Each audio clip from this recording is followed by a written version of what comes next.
This is Mr. Bean here again. No, not the silly British comedian, but Brian Donovan himself.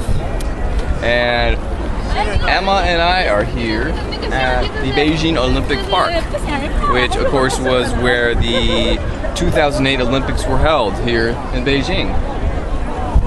This was a chance for China to show a lot of their so-called greatness and power in that. So they developed this huge facility here to house the Olympic Games and the athletes as well from all around the world.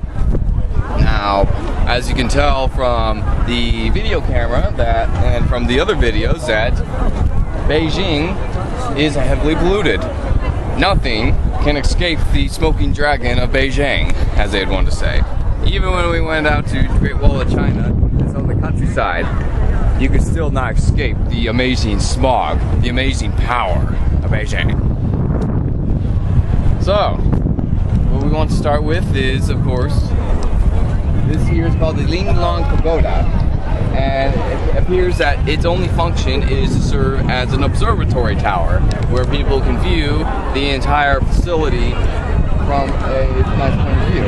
Also, it looks good as just a architectural feat in itself. As you see, it looks pretty weird. And there's probably the only building in the world that looks like that.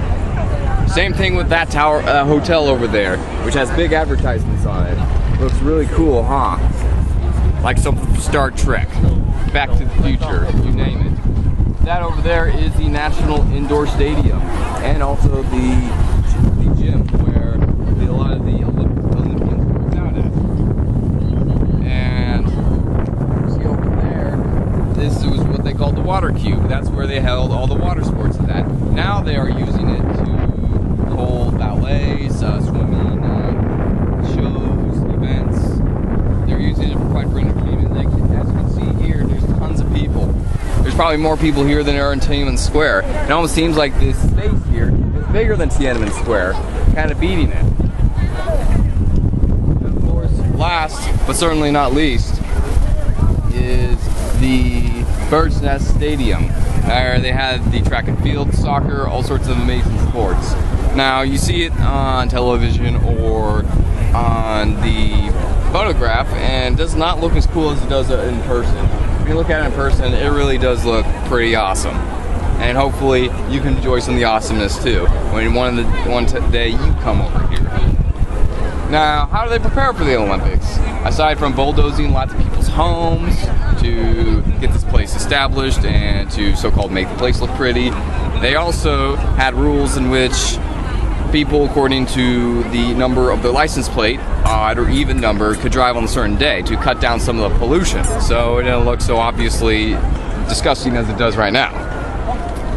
And also, to prevent rain showers, they fired cannons into the air for weather control, with apparent success, as China, just like the United States, are pioneering in weather control, and they're able to success in such a feat. Let's see. Also, just like anywhere else in a real attraction place in China, there's tons of solicitors. And what they like selling here in particular are cool little trinkets that show some of the national symbols here, some of the flags, and flyers. Because definitely when it comes to China, the leaflet distributors do their job, even if it's very aggressive in doing so. Yes, that's right, Adrian. If you came here, you'd be assaulted every time when leafleters came to you. So, unless if my girlfriend here liked to say anything about this very large, interesting place, I'm going to leave it at that. Of course, as you know, the whole place is turned into an attraction itself. A place for tourists to come. Of course, what do you expect? They spend a bunch of money making this and that, and they better put some good use to it. Looking forward to seeing some games, soccer games, happening at the Bird's Nest. This is Brian Donovan, and this is not a microphone. Transmission out.